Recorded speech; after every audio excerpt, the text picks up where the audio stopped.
you cut me too deep. I think I'm dying here, man. Welcome to the 3B Video Deep Cut Podcast. Watch a few movies, take a few notes. It was fun. Aw, yeah. You know the drill. It's that time again. It's time for the Deep Cut Podcast with your hosts, Rotten Roger DeMarco and... Don't we get announced like at the beginning of the show already? Are we double announcing? Yeah, why not? I'm evil. Evil and... I'm Steve. Steve in the back room on the ones and twos. I'm not in the Sorry back. about What? the... Hold on. I'm not in the back. What are you doing? Well, in the side room. Don't Whatever. me with this guy. I'm in the back room. Yeah. Do you even know your own show? I don't know the show. I don't think he listens to the show because I really think he's introducing us twice. No, we don't have... It doesn't introduce our names. We don't have an introduction? It just says, I think you don't listen to the show. You're listening to the Deep Cut Podcast. But either way, I'm sorry I couldn't get away from that super corny dad joke of you know the drill. But we're back again, another bi-weekly podcast to discuss the 1982 bona fide screen classic. Bonerfied? Bonerfied, The Slumber Party Massacre. Can that be a method of... and we have popcorn as fuck, and we have... this movie is also 100% bonerfied. Yes. Yes. I think you just made something happen. I'm just listening to you. I can't make anything up without you saying something first, so... Well, it's the old nothing something. Yeah, well, I make something out of nothing. But Yes, I got to hear nothing to get something out of it. Sidebar, again, already, right off the bat, with the old nothing something. I visited Evil recently, and I was telling him about something. I was watching a movie with my wife, and there was a moment, you know how all horror movies kind of have this formula, where it's like, oh, like you hear the music swelling, like let's use the mirror gag for an example. And someone's washing their face, they look up, and then, oh, there's nothing behind them in the mirror. Then they open the mirror to get their toothpaste or whatever, and then they close the mirror, ooh, and you expect something to be behind them, but then there's nothing. So you have two false scares, and then all of a sudden, someone grabs her on the shoulder. Hooah! And I deemed that the old nothing something, and I'm going to copyright that, trademark that, patent that. That belongs to the Deep Cut Podcast, goddammit. Much like the Slumber Party Massacre trilogy, for me, is there's two nothings and then there's a something. But my something is part 2. I love part 2, man. But like I said off air, I have to be in a very specific mood for part 2 because it's so out there. But, to each their own. If you love part 2, you love part 2. But, woo! This first one, when you brought up that, one, you were just on a mission this past week to acquire this film, and this is the first one of this series. I always forget which one it is until I see a trailer or a scene or two, and I'm like, oh, that's shin pads? Fucking shin pads, fuck! Yeah, this is a movie... It's not the Canadian tuxedo drill bit killer, is it? Oh, it is. I don't know why I can't ever remember it. The old Canadian tuxedo. Dude, his man killer's rocking his denim. But there is a plethora of denim in this movie. Just so we're up to speed with the tech man, Mr. Remix, you have not seen this movie, that is correct? Yeah, I'm kind of skimming through it on my phone right now, trying to see if there's anything that really stands out to me. Well, there's a chick in a fridge. That's pretty awesome. That is awesome. There's a lot of nudity in this movie. That's really defies the logic of gravity and a body and a refrigerator that goes back in a fridge when you close the door. I can't even close a fridge door if a bottle of sauce is slightly ajar in the door, let alone a whole teenage girl. A whole human being. The whole side story behind that, right? That actress, she was a gymnast, And they emptied out the refrigerator, and they took out, like, this is an old school refrigerator, like with a fucking screw-in light bulb, you know? They took that. It looks like it.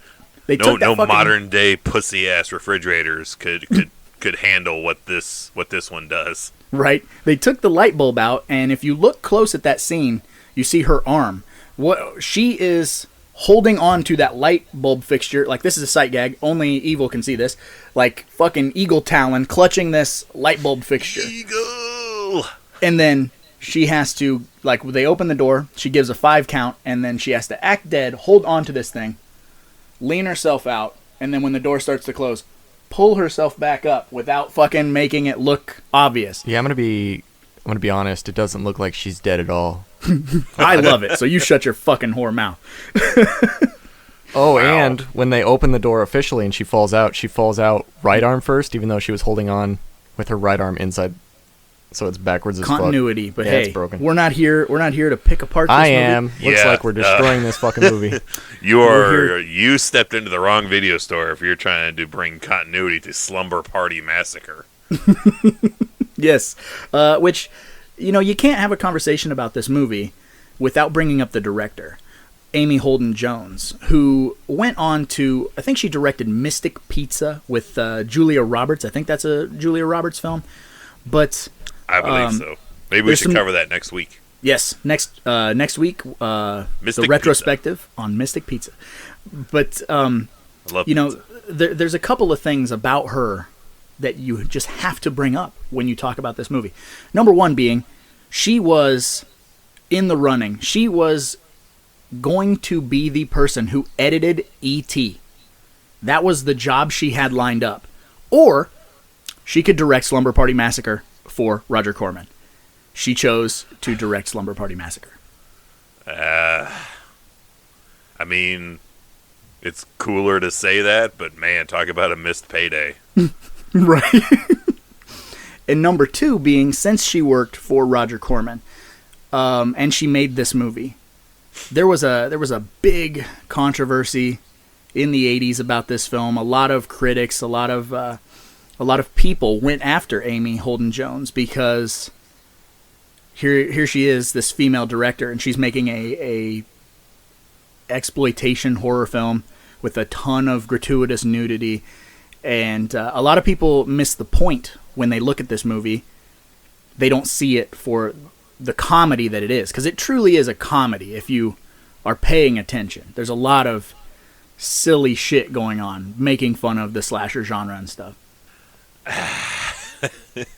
I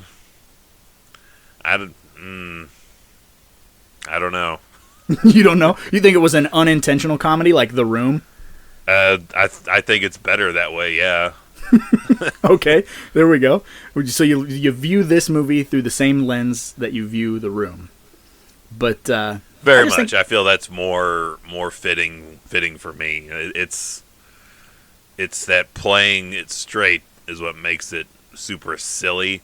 Mm-hmm. But I mean, you can try to throw in the deeper meanings kind of thing. But I feel like she was just making a slasher movie, and what makes for a slasher movie successful in this time frame? Nakedness. Mm-hmm. Nakedness and blood, and just I'm just gonna go for that, right? Well, no one can say shit because I'm a woman director doing this, so they can't chew me out too much for it.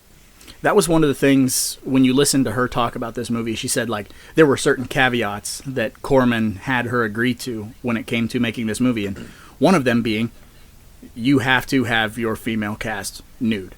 So when you watch the movie, after they play the basketball game and then they're all in the shower, I think your tits are getting bigger. Whose? Mine?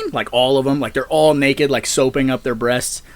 It's filmed in such a way that it's very much like she's just checking the boxes. This girl's tits, this girl's tits, this girl's tits. Now let's move on. You know what I mean? Okay, you got what you want. Let's fucking go. I mean, that makes it a guaranteed rental. Yes, thing. absolutely. And you can slightly, under the guise of, no, this is a horror movie, Ma. It's straight up, it's a horror movie. It's a massacre. See, it's a massacre. I don't think there's any nudity in this. Pump it up. Pump the nudity in. Inject it. Whatever you got to do. Film, reshoot, whatever you got to do. Put the titties in the movie. It puts the butts in the seats. But one of the things about Butts this movie on the screen, butts in the seats.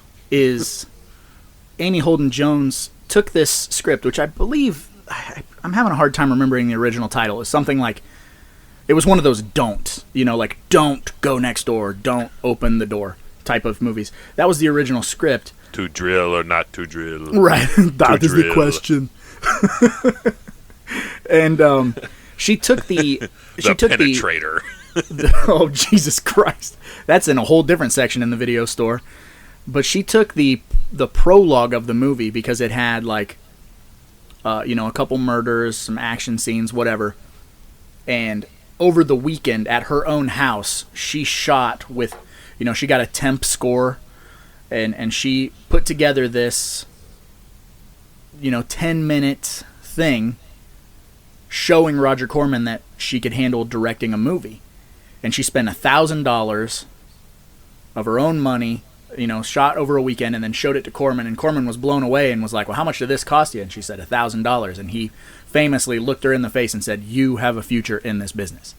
Which, I mean, when you could stretch $1,000, you're doing something right. Bad side to that same aspect is, oh, you can do this much for $1,000. Do it every time now. Yes.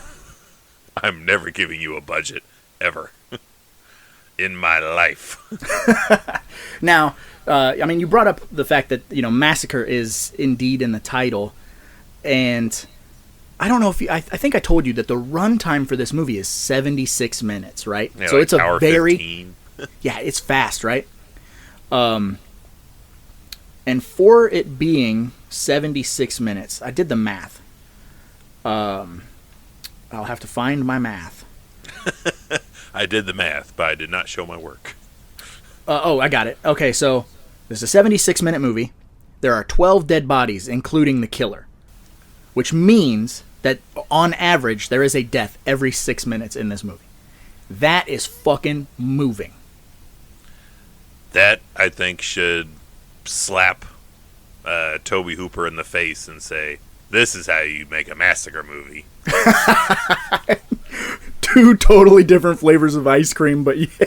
But two different massacres. Yes. How many people are killed in Texas Chainsaw? Was it 4?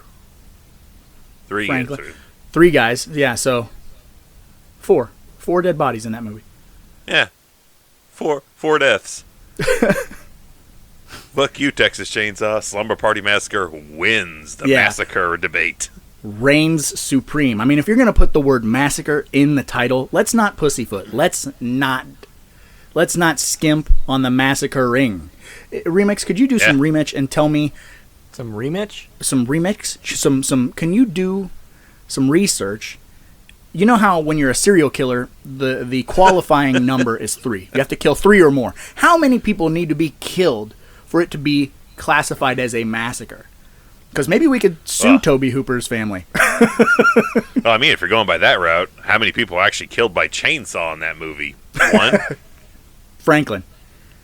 Yeah. Well, no, he chainsaws the girl on the hook, but you just don't see it. I'm not going to count it if I don't see it.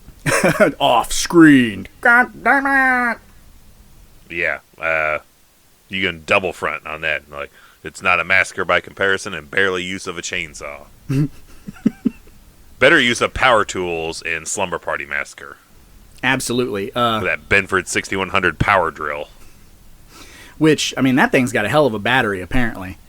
Because, I mean, 12 people, or essentially 11, because you're not counting him. He's fucking and that's straight up, like, bullshit to me, because if that shit ain't running on gas, it is not that strong. That shit should be, like, caught up on everything he tries drilling through, and definitely fucked up on, like, mushy body parts, like that blood and guts and stuff, to really, like, damage its functionality, especially running on a battery. Shit does not run better on batteries, man. If you want power, you run that shit on gas. That's why Adam Green made a gas powered sandblaster, because that shit's gonna be powerful. Batteries are pussies. I was gonna say, just like Adam Green.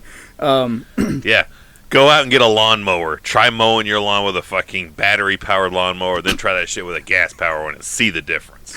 They make battery-powered lawnmowers? That's a thing? Or more of a electric. I know they're like... I may or may not have a neighbor that's a former, like, big-time band member that is mowing his lawn with a lawnmower that has a really long extension cord on it. And it's like... It's a fucking hybrid lawnmower. That's just a fat weed whacker. With me. Remix, build us a mobile weed whacker. Mobile weed whacker. Yeah. There is no qualifying information on what defines a massacre. It is just any number of killings or crimes against humanity. Okay, outside of an electric, is there such a thing as a battery-powered lawnmower? Because I want to know that. You can buy them at Walmart. How much? What kind of batteries? A rechargeable battery or like 76D batteries? They got big old motherfuckers. I wanted to buy an electric lawnmower because why would I want to go all the way to the gas station, fill up a jerry can, or throw the fucking mower in the back of a truck, go all the way and fill it up? Fuck that. I just want to throw the brick in the house and charge it overnight. Like one of those battery-powered cars you buy your kids, like the fucking Barbie. Power wheel? Yeah, Power Wheel.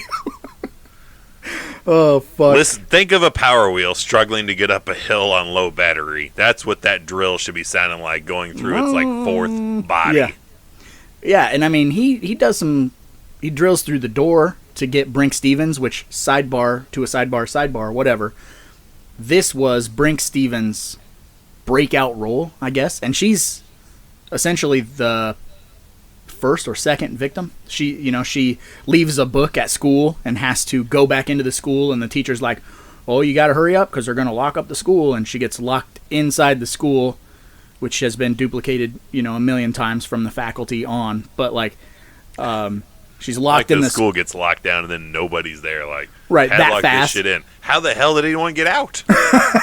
Yeah, because they're locked from the inside. They're fucking log chains with padlocks. Where's the lonely janitor that's going to apparently be spending the night in the building? As I say, he sleeps in the basement. He's fucking William Sadler.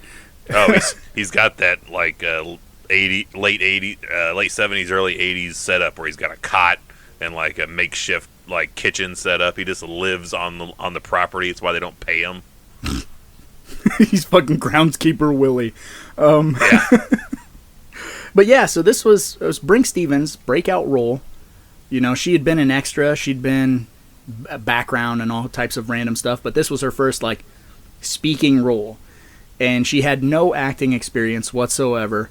And which is crazy. You go and you look at it, and she does a phenomenal job getting killed. Which that's like in the interviews with her, she's like, "Oh, I was nervous about it, but then when I saw it on the big screen, like apparently, I'm pretty good at screaming and being scared and crying on camera and dying." So she made a fucking career out of it. She's probably has just as many credits as Linnea Quigley, showing her boobs and dying in films, which is fucking insane when you think about it.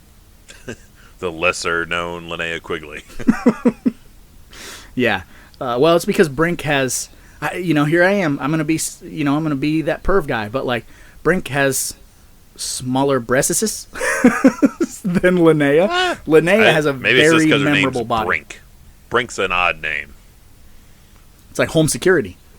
Yeah, that's a home security thing. It's not a Scream Queen horror movie name. Right. Brink. Brink. But I know you talked about the killers. It sounds like somebody trying to say blink, but with a really something accent. Dan Aykroyd accent. Brink your eyes. Come on. Brink them. Just brink them. I know you talked about the Canadian tuxedo worn by the man, the myth, the legend, the killer, good old Russ Thorne. He's still alive? Yeah, that actor, Michael Vallela, I think is how you pronounce it. I believe he is still alive. At least he was in 2006 when they did the making of stuff. So 2006 to me seems like it was just yesterday, but you know what? That was a long time ago. 15 years. Like what, 14 years ago? 15 years. 15 now because we're in 2021. Get out of my... I hate getting old. But But yeah, he's fantastic. I was going to ask you, how do you feel about him as a killer? You know, I mean, he's obviously he's not up there with like the, you know, Freddy, Jason, Michael and stuff, but he does have a memorable look. That's first and foremost. He wears good crazy eyes. I'll Yes. give him good crazy eyes. But it's a good thing he only targets women, 'cause I feel like about any high schooler could probably fare pretty well against him in a fight. Like he totally seems like a dad who would argue with you over batteries at the local hardware store. I know. Hey, he does kill a couple guys in the movie. He kills the two teenage boys, and he kills the pizza guy. But I definitely see what you're saying. He doesn't have that air of Kane Hodder menace, for sure. But like,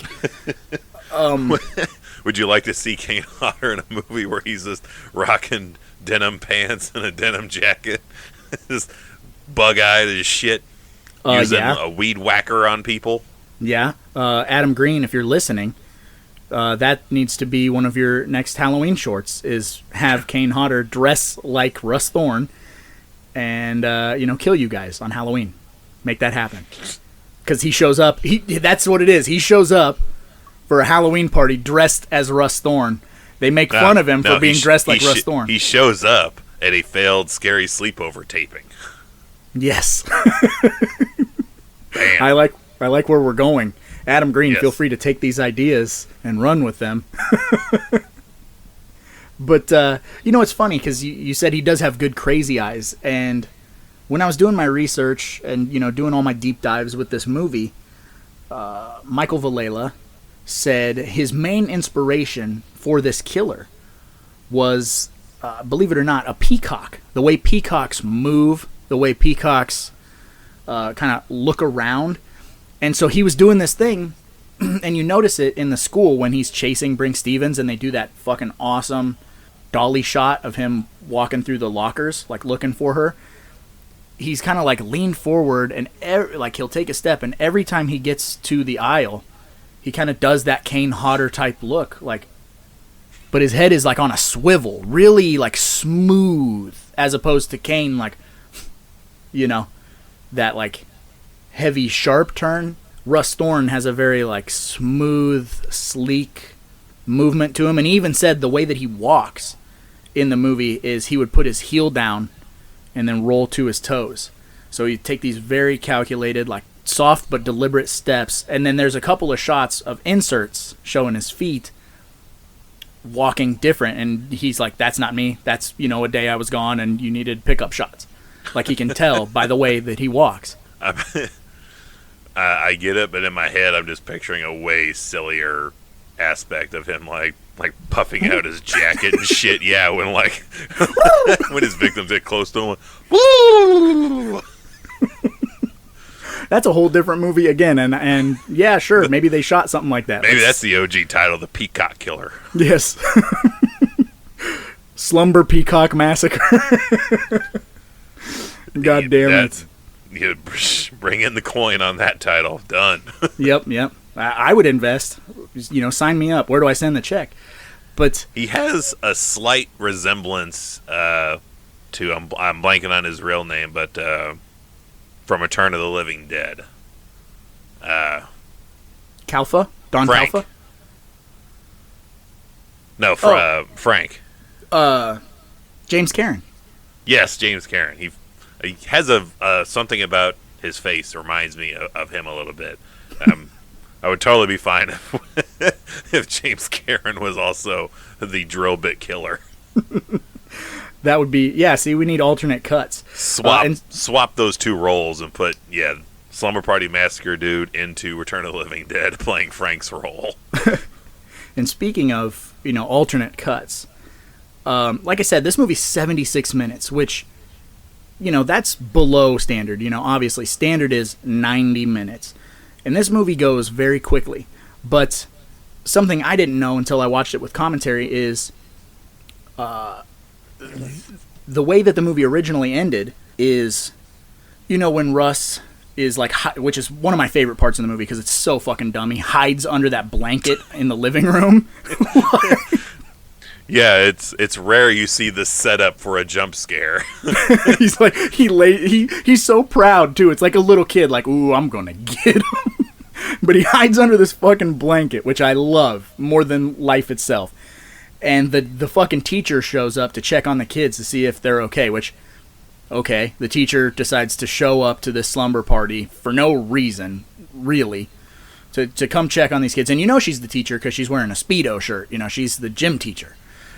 And maybe she's going there for alternative motives. Right? Maybe she was just going to get all fucked up with them on their Maui Wowie that they have.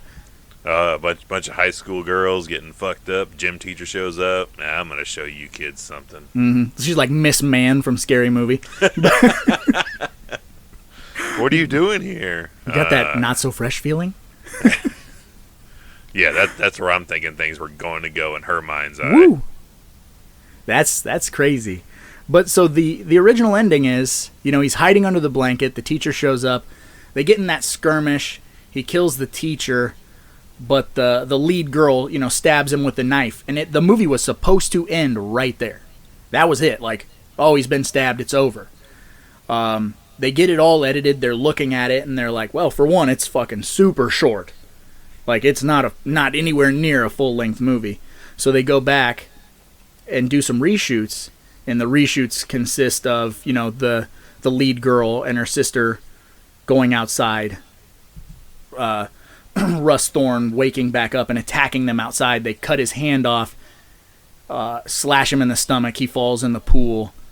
And then to even, you know, make it even a little bit longer, he comes back out of the pool and they have to stab him through the chest and kill him. Once I found that out, I could not imagine the movie ending with them just stabbing him in the back in the living room. It's so anticlimactic. I love the ending now. That's bizarre because I feel like even with the ending that's on there, I feel like it stops super abruptly. It does. Yeah, it's like they forgot to shoot anything after the, you know, like we've stabbed him, we embrace. You know, I mean, even like Friday the 13th 4, they chop Jason the fuck up and then we get to go to the hospital. We get that, like, you know, last scene of everything's going to be okay. I mean, some movies do that where it's like, as soon as things are technically done, it's like a freeze frame and, all right, it's over. But for whatever reason, it just feels super abrupt and like, oh, it's over. Like, I feel like if you were casually watching, you would not know when it ends because you're like, I was just here, and they were just like shit was just getting crazy. Dude's hand just got cut off, and now we're already in the credits. Yep, the end. Sells that hand cut off pretty well too. By the way, like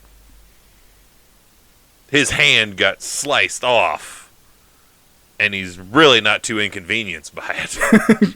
He lets out a good scream at first, and then, yeah, he just goes about his business. Yeah, when he's, like, in the pool, and he's trying to get out of the pool with one hand, it's like, I don't know. This shit, yeah, it doesn't bother. Well, maybe the chlorine, you know, cauterize the wound. Remix, will chlorine cauterize a wound? Yes. Yes? See, science. Definitely should sting, and I'd feel like he should, like, have a grip when he's getting out of the pool and then tries to grip with what it was his hand but doesn't and then slides and falls back into the pool. Like, that could have bought you another couple minutes worth of time. You need a little something. And that, again, goes with the runtime being so short. Yeah, how about an explanation from the cops on, like, who the fuck this guy was to them? Right, and see, that's the thing. Again, when I watch it with commentary, they're all kind of talking about that. That, you know, right off the bat in the movie, you hear on the radio that Russ Thorne has escaped and blah, blah, blah. But the movie doesn't spell things out for you as to why he's after them, what's going on. And the actor who plays Russ Thorne, that Michael Vallela, or however the fuck you say it, he when he got cast, he sat down with a notebook and he wrote out, like, you know, very method, like he wrote out all of his motivations and all of this stuff. And it has something to do with the fact that, like, he loves pretty girls and he loves them so much that it's like he doesn't see it as killing them. He sees it as helping them. like penetrating them. It's very, there's a bunch of like, there's a lot of like sexual innuendos in this movie, which I know you talked about at the beginning. Like, you could try to put deeper meaning into this movie, but really it's just Slumber Party Massacre, which is true. But I mean, the way that Russ Thorne, you know, kind of coddles his drill, and you know, it's, to him, the drill is an extension. His penis. Yeah, it's straight up a penis. It's the extension of his manhood, and that's the one good thing that the reshoot and extending the ending did for the movie, is because she swipes at him with that machete and cuts that drill bit in half. Which every time I'm like, holy shit. That's a super sharp fucking machete. Yeah, like, that's some shit that, like, in the Kung Fu movies, you just extend into, like, a tree branch, and the tree branch just falls down. Right. That shit cuts through stone. It is the Jason Voorhees machete. That is an Hattori Hanzo machete.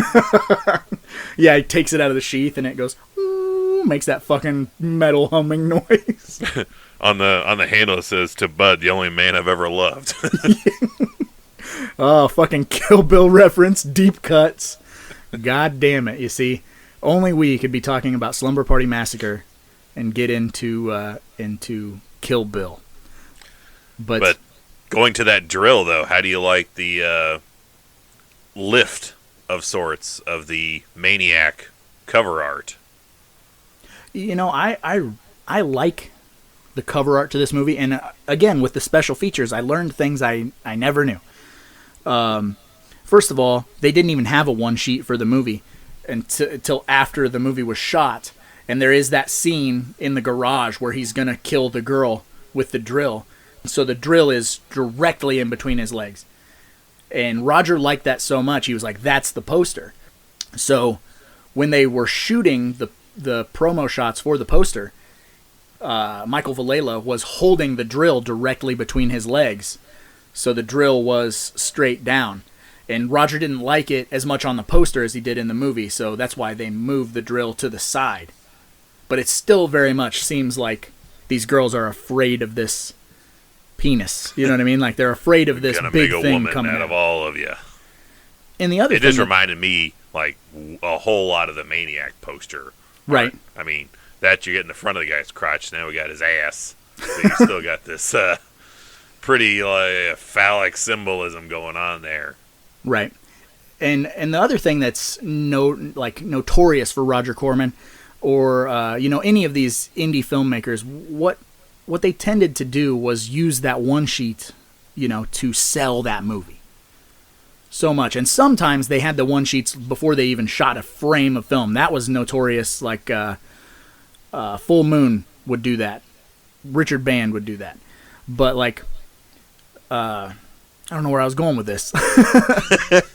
Welcome to my world last night. Right? I get fucking sidetracked. Using that to sell the movie. Oh, yeah. So they're using the poster art to sell the movie. But at the time when they're shooting these promo shots, the movie is wrapped. So all of these actors and actresses have moved on. They're not contractually obligated to do this one sheet. So when you look at the covers of like Slumber Party Massacre 1, 2, 3, I guess in 2 on the cover, you do have some of the people from the movie on the cover. But like in part 1, Linnea Quigley is laying on the floor. She's not in the movie at all, but she's on the poster. Which is, I'm 99% sure that's Linnea Quigley. If, if somebody else knows different, let me know somehow. Best way to find out is we just take the poster to her and be like, "Can you sign this?" And then she'll be like, "That's not me." I am like I said, 99% sure, but I know that's she did that a lot. She was on a lot of poster art that she was not in the movie, which is just it's a genius way to sell the movie. Yeah, throw Linnea Quigley on the cover and right? instant money maker. And one of the things, because we're talking about the amount of dead bodies, right? There's 12 total. And this movie, I feel like, doesn't get the respect it deserves for some of the practical effects. I mean, they are few and far between in this movie, but like the severed hand is solid. The slash to the stomach and the guts kind of spilling out is solid. But you got some other aspects where it's like the cop out that we used on some of our things we've shot is on a wall, throw yeah, blood on something and not really, just show it. And that's which always will just make me chuckle now because that's like Adam Green made that just hilarious. So it's like to mock that, but then to see it like genuinely done. Yes, it makes and that's funny. one of the things that I did want to get to is, and I had never noticed it until I watched the movie with commentary. They're talking about how all of the really violent, horrible deaths in this movie, they happen to the guys. You know, the fucking pizza guy gets his eyeballs drilled out. The two Pizza boys dude. get, stabbed and, they're bleeding out on camera and stuff. But when it comes to the girls' deaths, they're either off screen or they're cut very quickly. And like you said, it's that old blood on the wall. Plop. I would have loved to have seen the pizza guys murder a drill hole in each eye. He just takes it. Like, and again, I love more like impractical use of how a body works. Like, how the fuck is that going to lean up against the door vertically until someone opens the other side? Like, why is it not just collapsing? Like, I picture a dude like holding the back of his Leaning shirt up. up, like just off the side of the door, and like as soon as I open this shit, I got to drop him. And well, maybe take he the fuck killed him off like really wicked quick. early in the day and left him laying, so rigor mortis set in, so he was all stiff, so we could stand him up like a. That would mean that he had to have called and ordered a pizza himself, or just staked out the pizza shop and like waited for the right pizza guy to go out on delivery, and then abduct him and murder him, which I feel like should fall under the gone in 60 seconds rule. Like, if you're gonna steal 60 cars or 50 cars in a night, do that shit all at once. Don't start early in the day and then continue doing it later on that night. Like, if you're gonna do a 12 body massacre, get it more tight knit in your time frame. You kill someone way early in the day and you're gonna use this body as a prop later. It's like, heat's already gonna be on true. you, brother. Which brings me to one of my favorite things we ponder on this podcast. What do you think that pizza tastes like? Right? Cold. I mean, they make that joke in the movie, the pizza guy, which, again, like I said, this is supposed to be a comedy, but like you said, maybe it wasn't, and it just ended up being funny. All the girls are huddled around this dead pizza guy, and they go to put a blanket on him, and the one girl's like, oh my God, he's so cold. And then the other girl's like, is the pizza?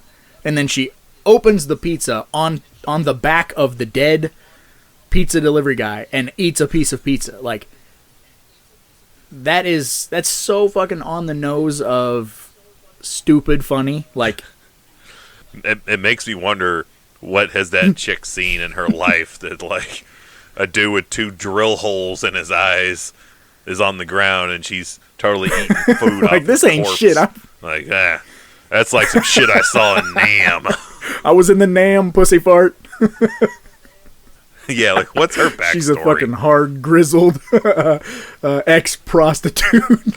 Yeah, like the only thing missing is her like lighting a match off On the his side of stubble? his face to to light a cigar that she's gonna tell a tale to the other women about. No shit.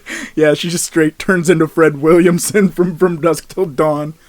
Yeah, like, imagine if this is the only thing that was able to keep you company. And in my day, they didn't bring cold pizza. God damn it. I mean, there's so many things about this movie that I just absolutely love. And again, like, I grew up watching this movie, and I know I've told this story on the podcast or somewhere, but the first time that I saw this movie, me and my buddy Anthony, or Tony Tulips, or whatever you want to call him, we were gonna spend a weekend together. We are just gonna fucking hang out and watch movies and eat pizza and shit. So we go to the local video store, and we're Cold pizza off a yes, drilled out and guy's we're like, corpse. we're just gonna blind rent, pick 2 horror movies, go home, and it's gonna be an awesome weekend because we were like all about the wrestling pay-per-views and watching some, playing some WWF No Mercy on the Nintendo 64 and just watching some flicks. So we go to this video store and we pick completely by accident, we pick Sorority House Massacre 2 and Slumber Party Massacre 1. Now, for the people at home who don't know, Sorority House Massacre 2 it's a super comedy. It is a parody of parody. Like, it is so fucking funny, and they use footage from Slumber Party Massacre 1 constantly throughout the movie to tell this story that literally has nothing to do with Slumber Party Massacre 1. They just make up all this shit. And so we watch Sorority House Massacre 2 first. Just because that's what happened. And we were under the impression that it was a straightforward horror movie. So we watch this movie all the way through, and we're like, fuck yeah, that was awesome. And then we put in Slumber Party Massacre. And the movie starts, and immediately you start seeing the footage that they had reused in Sorority House Massacre 2, which made Slumber Party Massacre all the more fucking hilarious for us. Like, if we would watched them in the correct order, the second movie would have been fucking hilarious. But since we watched them in the order we did, now every time I watch Slumber Party Massacre, when he fucking hides under that blanket, I lose it. Like, oh my god. That sounds like something we should do. We should make a movie where we just take scenes from City Slickers and cut them in, retell it as like a hillbilly rape film gone wrong. Oh my god, yeah. Or we could do Major Payne as a horror movie. Hey, wait, I did that once. Go to the YouTube to watch that, even though I can't make any money off of it because we used footage from Major Payne. Damon Wayans still taking his share. Yep. We put that one clip in reverse so it looks like he's shooting that kid in the bed. It's so fucking bad. Oh, I love it. Yeah, for those of you who are new to this podcast and don't know, you can definitely go to our YouTube, youtube.com/3bvideo, and watch all of our crazy, stupid video store shenanigans. Which may or may not include a mock trailer of Major Payne as a horror film. A mock trailer for shin pads. Which we could do that too. Well, let's make all these things and put them in our own made-up movie and call it Dude's Night In. Dude's Night In. Like the movie I made in high school, A Killer Night Out. Yeah. But we're in our 30s now, so we make Dude's Night In. We're just gonna order pizza. We're just complaining about our backs watch hurting. Movies. Yeah, and some dude in a windbreaker suit's going to come in with a circular saw trying to kill us. You just wrote what we're doing after our next project. Oh, that's fucking Maybe good. we should just scratch everything we're doing and just make Dude's Night In instead now. Remix can be the killer. Yes. The circular saw is just a part of his hand. Windbreaker, fucking gotta have like a Kangol hat.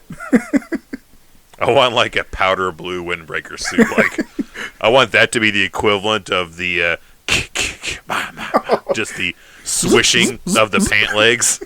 Like fucking like a velour fucking tracksuit. And maybe you can zoom in on it like with like a bit of shadow, just whoosh, whoosh, whoosh, whoosh, whoosh, whoosh. I would buy that for $1. I would invest in that. Let's take all the money we make via podcast, via YouTube, via Patreon, and make Dude's Night In. That's happening. If you want Dude's Night In to be a real movie we make, jump into our Patreon and let's make that happen. We're copywriting Dude's Night In right now. Dude's Night In. I need to remember that because it will be I'm going to have to make a mock VHS cover of it to put in the movie that we're working on now. Coming soon, Dude's Night In. Just retool the cover for Baby's Day Out. Dude's Night In. Baby's Day Out is an awesome movie. That is a silly fucking movie. It's very, Dunstan checks in. That silly shit. I don't know if I go that far, but I do like Joe Mantegna getting like his nuts set on fire by an infant. It's just Home Alone with a baby. You know that like every single movie that came out in that time period, they were like, picture this, Home Alone with an orangutan, Home Alone with a baby. Like it just fucking kept. Just like Die Hard Die Hard on a bus. Die Hard on a boat. Yeah, that's Speed 2. Cruise Control, which I've never seen, I don't think. I think You've never seen Speed 2 Cruise Control? I think we've talked about that before. Like, I know of it. I'm a Speed 1 Starring fan. Jason Patrick and Willem Dafoe. Why is Tom Cruise not in that? Because Tom Cruise sucks. Yeah, but it could have been Tom the Cruise fucking control. dude that Keanu Reeves hijacks his car from in the first Speed has the luck of being on this fucking boat with Sandra Bullock. Like, how the fuck odds are that those two have an interaction again? Some random dude on the highway in Los Angeles, and they're going to have an interaction on a cruise ship years down the road. Join us next week for our Speed 2 Cruise Control retrospective. Let's fucking do it. Impractical. Oh, a Speed retrospective. Man, 1 and 2. That's count me in. I will need to, someone send me a copy of Speed 2 Cruise Control to my P.O. box, because I've never seen it. But it can't be too hard to find a copy of Speed 2 Cruise Control. I almost bet there's at least one person listening that would be willing to give that shit away to you. You see, this is what happens when you listen to the Deep Cut podcast. We get sidetracked. We go in all sorts of different directions. But we've spent, 45 minutes plus, discussing. That's the majority of the runtime of this feature film is what we've just been talking about it. So we've spent a good chunk of time discussing what we like about the movie or what we, nitpick, whatever.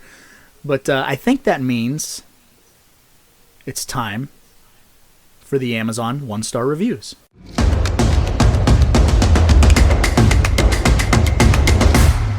Hated it. Remix. Cue the graphic. Which...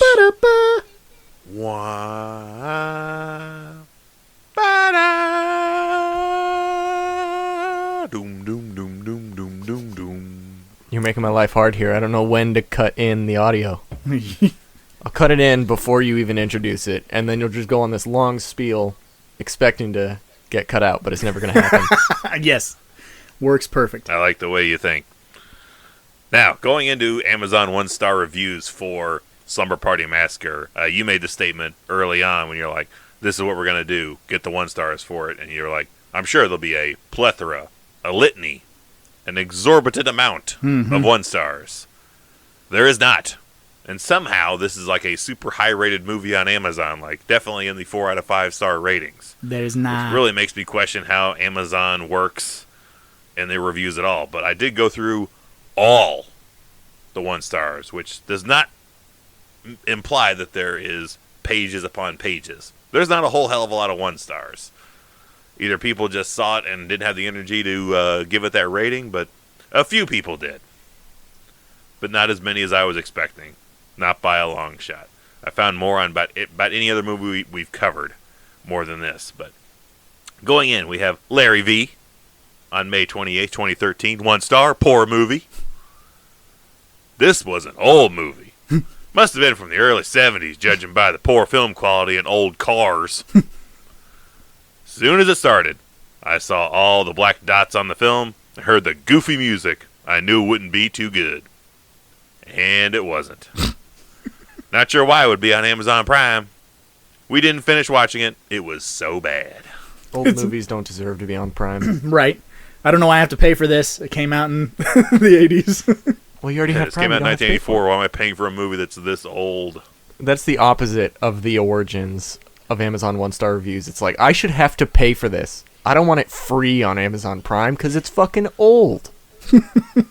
That is always something that gets me. It's like, you realize Amazon Prime is not free. That shit is like over $100 for a year. Same with Netflix. So it's not free. You're paying for it. It's the illusion that it's free. You're paying for a service. Mm-hmm.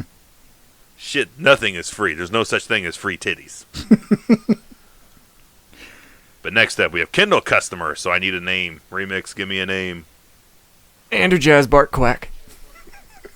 Andrew Jez Barkowak on May 28th, 2013 says 1 star, waste o' time. Stupidest movie I ever tried to watch. Big waste of time. Just a guy running around with a cordless drill trying to kill people. It's an hour and 17 minutes. That's not... You can fucking squeeze that in while you're eating breakfast. I don't know. It doesn't take me an hour and 17 minutes to eat breakfast. Well, You're not, breakfast is the most important meal of the day. I learned that from Stopping My Mom Will Shoot, so.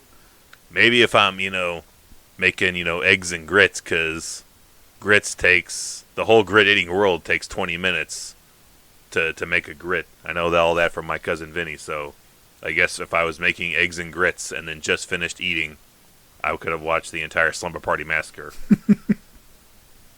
But, yeah, here we are at the end of the road. Last 1 star I could find that I found was amusing. This is from David on October 20th, 2017. 1 star.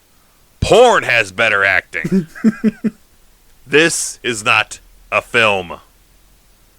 Space. It's a lame production of a sexual fantasy world in which bras are non-existent and boobs are plentiful. Where women quote sports statistics while soaping each other's breasts in the shower.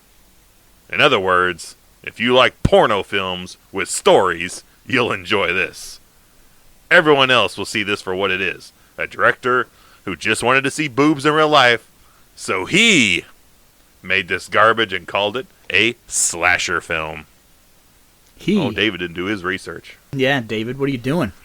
You're a bum. And that takes us to the end of the Amazon 1-star reviews, which can only mean one thing. What does that mean, Evil? It means that I do like my adult films to have storyline. But yes, aside from that, it's time to play the game. It's time to play the game. Time to play the game. It's all about the game, and I can play it. It's all about the drill, and how you can penetrate it. Oh, shit. Look at Evil with the freestyle. Not much different, I think, than Motorhead. Right. We took a week off. Not knowing the fucking lyrics to Triple H's music. We took a week off from doing our standard, we pick a movie and discuss all of the things. So, Evil, do you want to give the folks at home a quick refresher course on what this game actually is so they can play along? We affectionately call this the prop game, where and it just came up as a way to kill time when we were hanging out and doing something where, you get a little downtime, you're waiting in line for whatever, and you're like, all right, the 1989 Batman movie, what's a prop that's in that movie you would love to take home as a souvenir to have? Easiest thing in the world to say, give me the bat suit.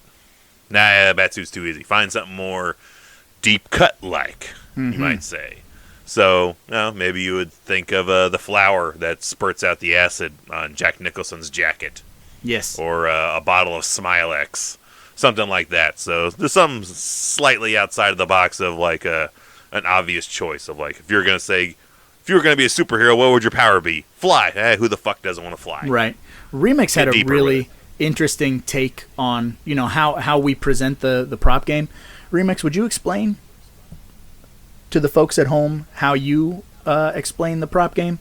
The way I see it is there are 100 people that have watched the movie before you, and everybody that goes into the movie takes something with them. So the first person in takes the bat suit, the next person takes Jack Nicholson's costume. Everybody that goes through the movie before you is taking something out of it that they like.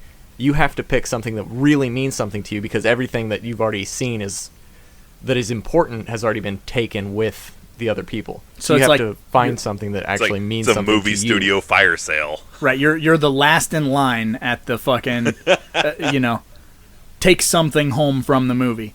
And so there's, the pickings are slim, but it has to be. You showed up for the eBay auction, but you overslept. Right. The start of the auction because you've been drinking the night before, so you just get there like 3 hours into the 6-hour auction. So you got to find something that's not quite what you initially had your heart set on. Right. Yeah. So that's a pretty interesting way to look at it, and it tickled my fancy when he brought that up. So tickles. Do you want me to go first, Evil, or how do you want to start this? Because Remix hasn't seen it, so you go ahead and go first because I have a couple in mind. So if for whatever reason you happen to take mine, I have standby. So okay, go ahead with yours. Okay, mine is going to be the Sylvester Stallone Playgirl magazine that the girl's younger sister is reading. 2 reasons. One, being I got a thing for the Italian staff. yeah, you're going to get to see Sylvester Stallone naked, and who doesn't want that, right? 2, it's an odd deep cut. So if I were to have that Playgirl and have it in the video store on the magazine rack, and someone were to come in and go, what in the fuck? Why do you have a 1982 issue of Playgirl with Sylvester Stallone on there? I could go, Slumber Party Massacre. And it also hides the fact that I want to look at his dong. But Is it possible, Remix, to search for that particular magazine on eBay? Is there a way we could just get a replica, Slumber Party, random copy of that? And can we put that in the basement? the old Sylvester Stallone Playgirl. It's funny because when I was watching the movie, because I would want to get a copy of that and frame it and put it down there in the video store, right underneath Joe Bob Briggs' photograph there, and next to the vinyl of the Rhinestone soundtrack. I do have that. As do I. I do have this. Do have the Rhinestone vinyl on the wall. There are multiple Because, Sylvester Drinkenstein Stallone for Playgirls. life. Remix. Cue Drinkenstein. I don't think we're allowed to do that. I think we just did it. What are you gonna do, Spotify? Take away my no money? I dare you. They're gonna start charging us to do it. Is what it'll be. Right? You guys got to pay 15 cents every podcast you do. All right, Evil. So what about you? Because I know that we've talked about this movie, and like you said, you're a big Part 2 fan. You're not necessarily a 1 or 3 fan, which we need to sit down and have ourselves a trilogy marathon, so I can get you up to snuff with these movies and get your appreciation for these movies Elevated. up. Yeah, but yeah. So what would you take from this movie? What do you got? The refrigerator. Oh, that's awesome. That's nice. Put that down in the back room of 3B. I was gonna have a joke. If I was allowed to pick something, I was gonna say I want the refrigerator so I can do pull-ups in my kitchen. Yes. Sidebar about that refrigerator. On all the special features, a super fan, much like Sean Clark, but it wasn't Sean Clark, found the house that they filmed the movie in and just went up and knocked on the door and filmed it, and it's in the special features. And it's this old man who owns the house, and he's kind of taking him around and showing him the house, and he said, they painted some rooms and then they repainted them back to our color. They promised us that they weren't gonna like smoke in the house, but then in the movie they're literally smoking.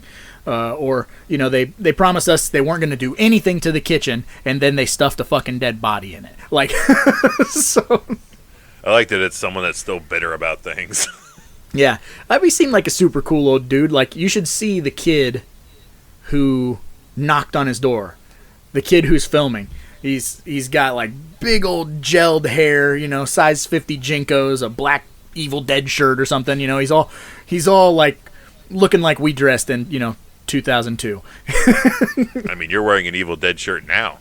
I am, and I had to look down to make sure that it really was. Sight gag. You do have affinity still for Jinkos. Yes, I love Jinkos, but I mean, so minus the gelled hair, which I guess we could put some LA looks in on your dome there. Yeah, it totally could have been you. Make my fucking head shiny. That's what happens when you put gel shiny on and my sticky scalp. Gel but that I mean, beard up. From the perspective of like a mid-70s, 80-year-old man, like if that kid knocked on your door, I don't know that I'd be like, sure, come on in. Like, again, I don't know, but very, very strange. I'm sure he's told everyone in the neighborhood probably about the complaints he has about what they did to his house. And back in 1982, these sons of bitches. He's probably just pissed that, that somebody, or the neighbors are probably pissed. They're like, oh gosh, they're drumming it up. They're giving him validation. Now he's going to go around telling all the people in the town again how he's just going to be hanging around the hardware store being like, I got to get me a new fridge. Did I ever tell you about what these film students did in my house? They smoked when they said they weren't. I can still smell it on the walls. I painted that room twice. and still the stench of teenage lady and nicotine is still embedded in the walls. Anywho, I need to get me a new Remington steel door for my refrigerator, because it's been damaged ever since they put that girl in it. Just ain't shut right ever since. And I ain't getting one of them new modern day refrigerators. Those things look like an electric shaver. I need a refrigerator, damn it. Something big, bulky, and it will get my shit cold. Right. Fucking drains all your power to all your other outlets in your fucking kitchen. But yeah, so it's pretty cool. This old guy still lives there, and I bet you're right. I bet he probably has like a banner that says, you know, Slumber Party Massacre was filmed here, and he fucking hangs it out next to his American flag every day. Bothers his I neighbor. go the other route. I say that he complains about it to everybody all the time, and is like how he rails against the film industry. Man, like, look what they did to my house. Look what your brother did to the door. This is what Hollywood is all about. He'll bring you in and talk about it, but he's going to bitch the entire time about what happened in his place. Right. I think he would have a banner because he's like, he wants people to talk to him about it so that he can complain. Underneath it just says never again. Right. Oh, that's awesome. But, you know, it has been an hour. We've gushed about the movie. We did our 1 stars. We all picked a prop except for Remix because, I mean, technically prop, he did. Remix. He wanted the refrigerator as well. Hey, fine. He can have the fridge so he can do his workouts. I will, in place of that, I want a big, like a tube display that has a light at the top of it and a rotating device in the middle of it. And then I want a shadow body wearing the denim pants and jacket that just spins on a rotator slowly with a spotlight on it. Like, this was the killer's getup from Slumber Party Massacre. Maybe have the drill like in the shoulders of it, so the shoulder of the jacket is actually kind of poofed out a little bit, and so the drill hangs almost down to the crotch level where the jeans would be. You said like, the same if you thing still for look Brain on the Scan. leg here, is a little bit of fake blood still on the pants. Remix is calling you That's out. genuine. You said the same thing for Brain Scan. You wanted the jacket, and you wanted it in a fucking shadow box. We like shadow boxes. We like to proudly display our things. I want to be able to see it in a rotating thing. 360 degrees of fucking denim fine. tuxedo. You don't want all that? Give me the machete. I want the machete that has the ability, or the machete, if not the machete, I want the sliced in half drill. There you go. What about the pizza Not box? the standard drill, how it looks. I want it looks after it had a fight with a machete and lost. What about something simple like a pizza box? Another one that I was thinking about would be the circular saw that's in the basement that the girl plugs in with the extension cord. She's going to use it to go defeat Russ Thorne. Fucking hits the wall. Yeah, runs Idle all hand style. runs all the way up the steps, and then the extension cord yanks her down. Which I don't know. I'm a about Leatherface. idle hands reference, deep cut. But yeah, like I don't imagine running up a flight of steps with a circular saw like on is very smart. Like Whatever. We're gonna be using that shit when we film Dude's Night In. Dude's Night In, baby. You heard it here first. On that note, we're gonna call it a day, and we'll see you guys in 2 weeks. Long live Circular Steve. Circular Steve.